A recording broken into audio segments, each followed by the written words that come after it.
So in the last class, I talked about Rolle's theorem and we saw some of its applications, like if my polynomial equation fx equals to 0 has all real roots, then all the equation of derived polynomial is also real. Okay, so all those things we saw in the last class.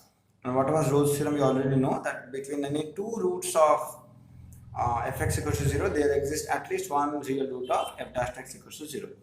So today I'll be taking one or two sums based on this Rolle's theorem and its applications. Okay, so let me write the questions. So here is the first question. Show that the equation, this equation, x minus a whole cube plus x minus b whole cube plus x minus c whole cube plus x minus d whole cube equals to 0. I want to prove that this equation has exactly one real root. That means I want to prove that it has one real and definitely two complex. It cannot have three real roots. That is my question. Okay, that you prove that this cannot have all roots real. Only one root is real and rest two are complex. And what are these numbers ABCD? They are positive numbers and definitely not all equal. So at least two of them are not equal among these four. Now, first thing you note, this is a polynomial of degree 3 for sure. Okay, because if I expand it, I'll get x cube. To be more precise, I'll be getting 4x cube. So this is a polynomial of degree 3. So when a polynomial, and you know that the coefficients are all real. The coefficients are all real numbers. So this is a polynomial. This is a polynomial with real coefficients and its degree is 3. And its degree is 3. So what are the possibilities? Either one real root and two complex or three real roots. These are the only possibilities.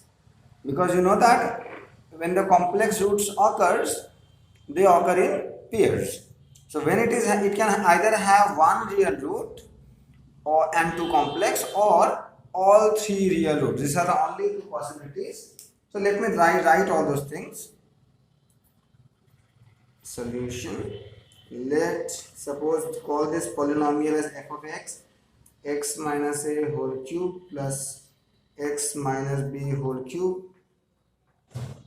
plus x minus c whole cube plus x minus d whole cube.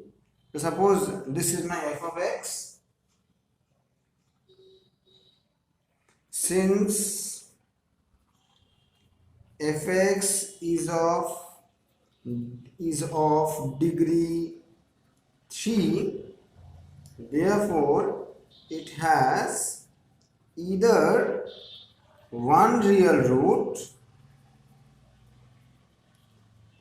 and two complex, only to write that, or three real roots. I'm just talking about the real roots, or three real roots. Okay, so this may happen. I want to prove that this condition is achieved and this condition is not achieved. That means I want to prove that it has only one real root and not three real roots. So these are the only two possibilities. If I can prove that this is not a possibility, then the only answer would be this, right? I'll prove that this cannot have three real roots. So I'll be left with it definitely must have one real root. Okay. So let me assume that. Okay. So what I will do, what is my aim? I'll prove that this cannot happen. So if this cannot happen, this must happen. As simple as that. Okay. So I'll just say let us assume that fx equals to 0 has more than one real root.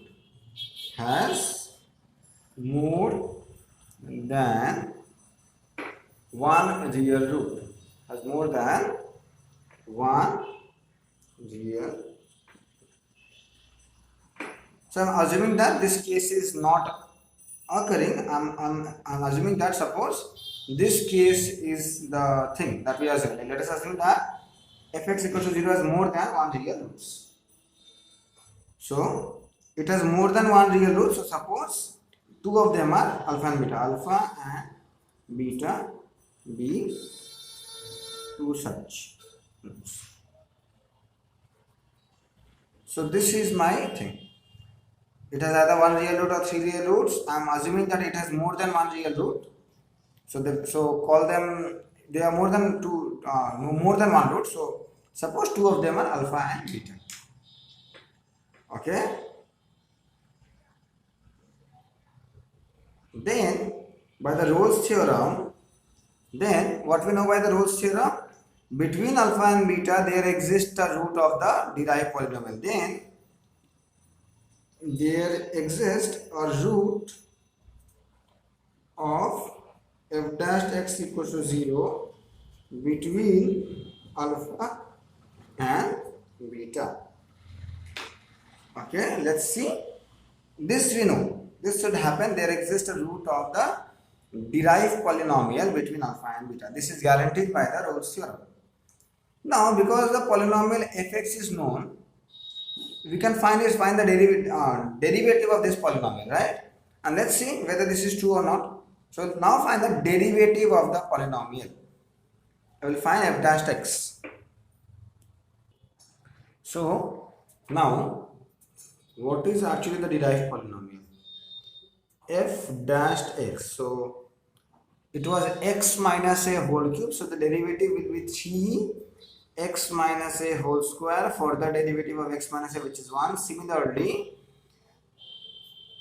3x minus b whole square plus 3x minus c whole square plus 3x minus d whole square, taking 3 common, and this is my derived polynomial. Now my question is,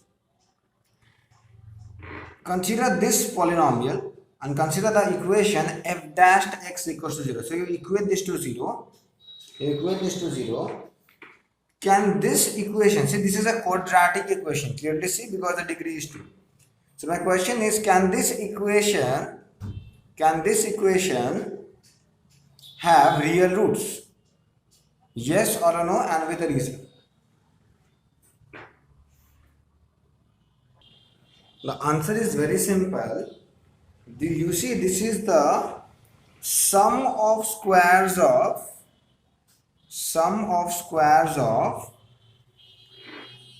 numbers, right? So this is some number square plus some number square, some number square, some number square.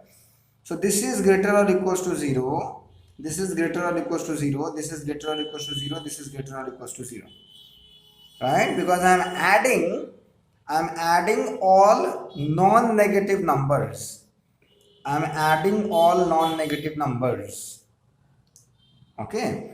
And not only that, because I know that ABCD are like, among ABCD at least 2 of them are distinct. So this sum cannot be 0 as well. Because if suppose x is A, so at least there are 2 terms for which, suppose that A and B are different. So this will not be 0, and just suppose all are equal. A is equal to C is equal to D. So in any case, this cannot be equal to 0 also. So clearly, f dash x is strictly greater than 0. Did you understand my point? You see, this cannot be 0 also. First of all, this is either greater or equal to 0. That is very sure, because you are adding non-negative numbers. But again, as they have given in the question that A, B, C, D are not all equal. So suppose I am assuming that A is equal to C is equal to D, but A and B must be different, then they all cannot be equal, because A is not equal to B. Even if the value of x is A, then you see this will not be 0. So I will get some number more than 0. Am I clear with this line? Why this derivative is more than 0? Yeah. So now you know, if I draw the graph of this function, this will never intersect the x-axis, because it is always more than 0. So the graph is always above this x-axis. It will not even touch it.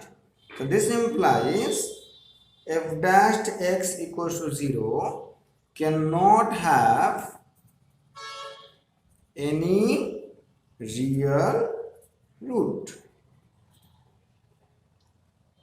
Yes or no? Because this graph, this is the graph of the derived polynomial. The derived polynomial is always more than 0, so the graph will always go upwards. It will never intersect with x-axis.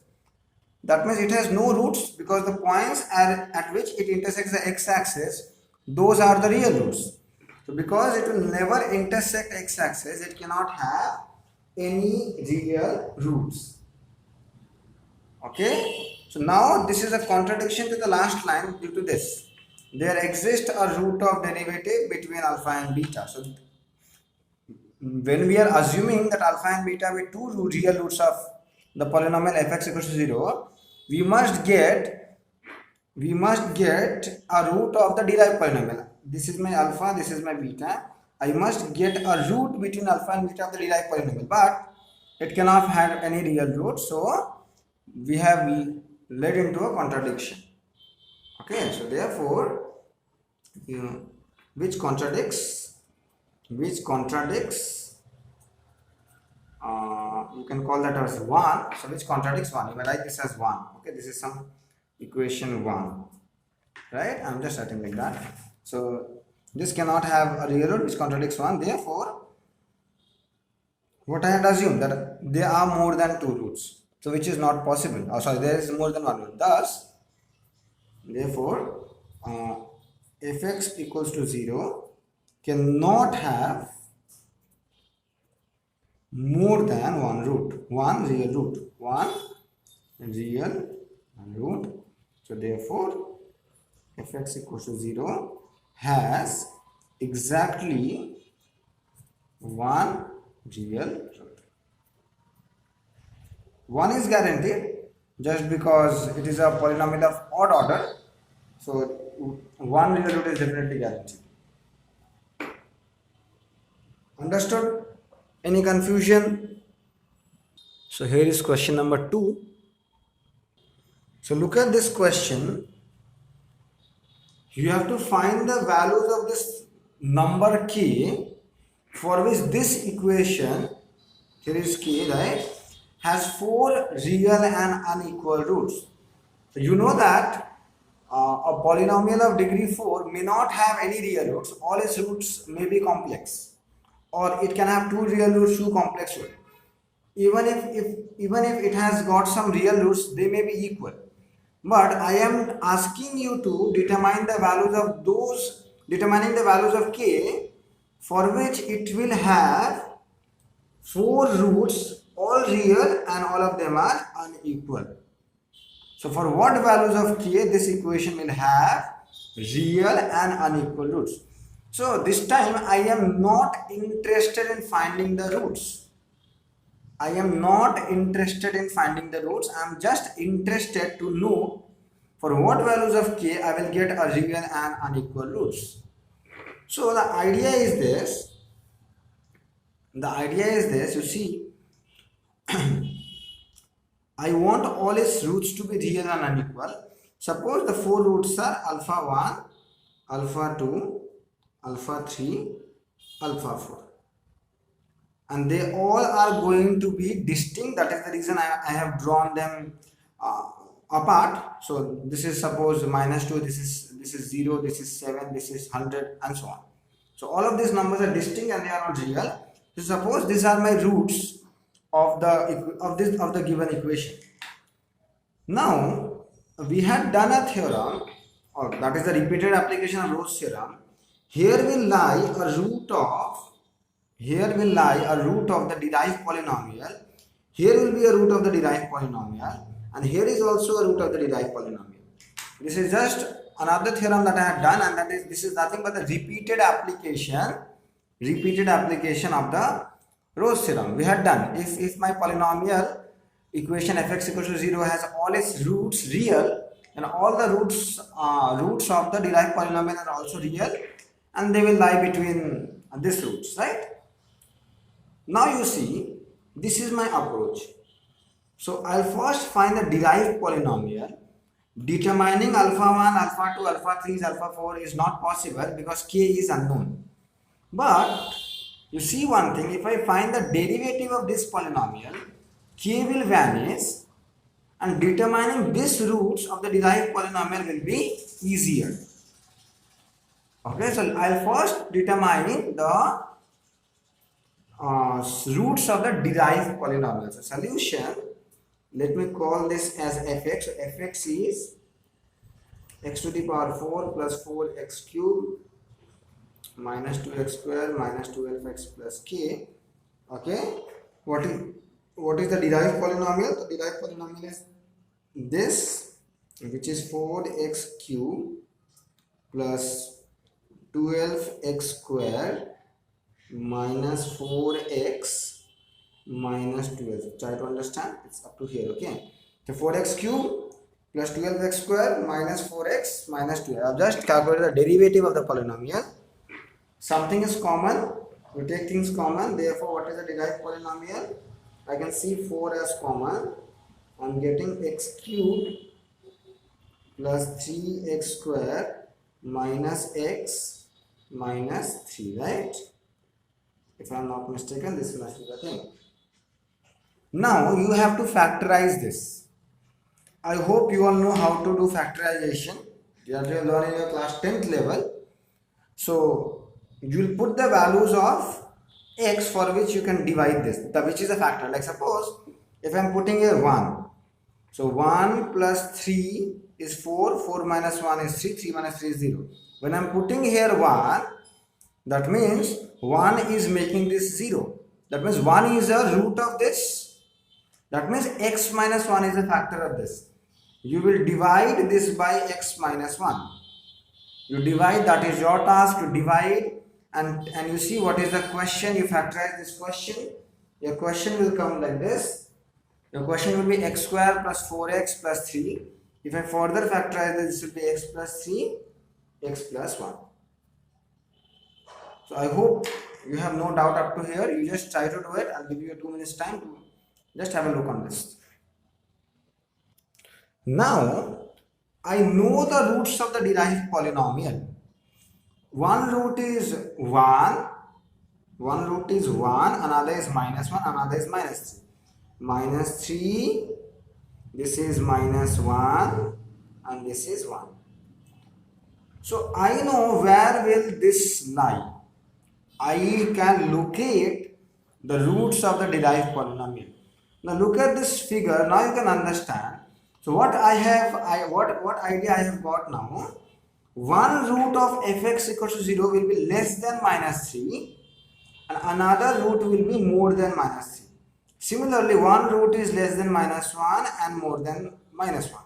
So, and similarly, one root is less than 1, another root is less than more than 1. So, because I have located the roots of the derived polynomial, I can now, I have the idea where will the roots of the actual polynomial lie. So let me just write all those things. Okay, so let me draw that diagram again. You may just write down here the roots of f dashed x equals to 0 are, what are the roots?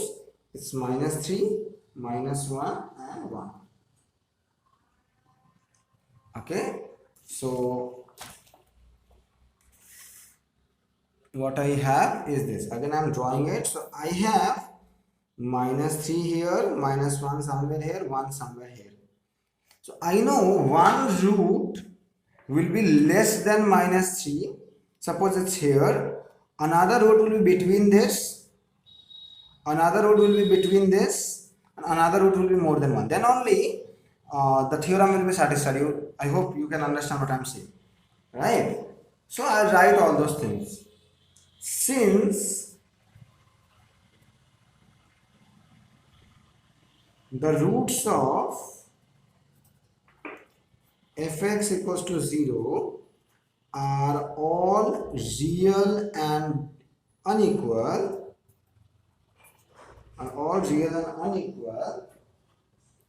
they will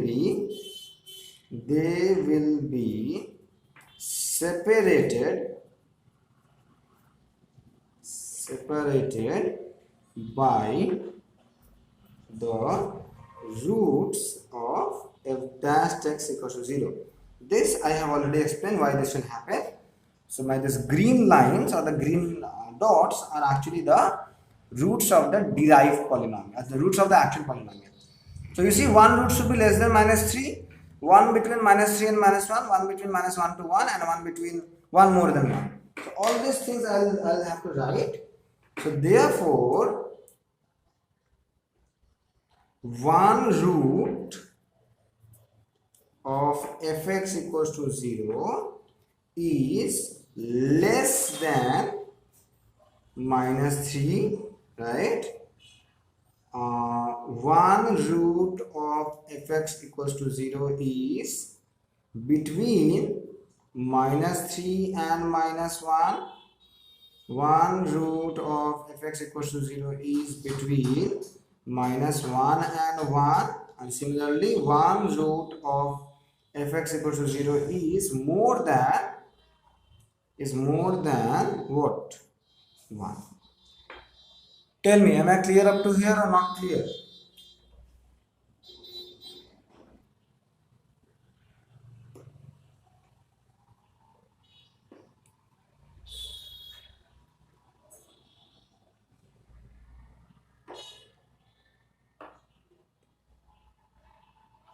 Sir, can you show that actual also? Just a minute. So because f of minus infinity is positive,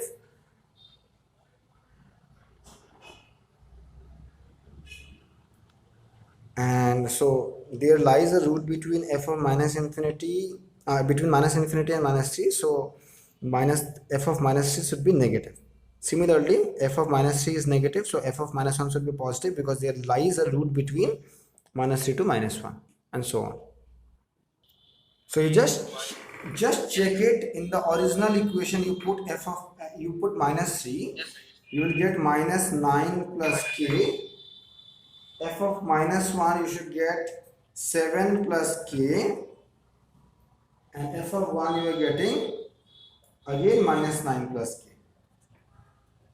right? Okay. Yes, sir. So now use these conditions. Use this condition. What conditions? This conditions. F of -3 is less than 0. So this is less than 0. This is more than 0. This is less than 0. So these two conditions are exactly same. So from here what am I getting? K less than 9. From here what I am getting? K greater than -7. From here I am getting K less than 9. So therefore K should be more than -7 and less than 9, and this is my answer. Okay, so for these values of K, I will get I will get the roots of the equation to be real and distinct, or real and unequal. Okay, so whenever you choose any number k lying between -7 and 9, I will get real and distinct roots of that equation.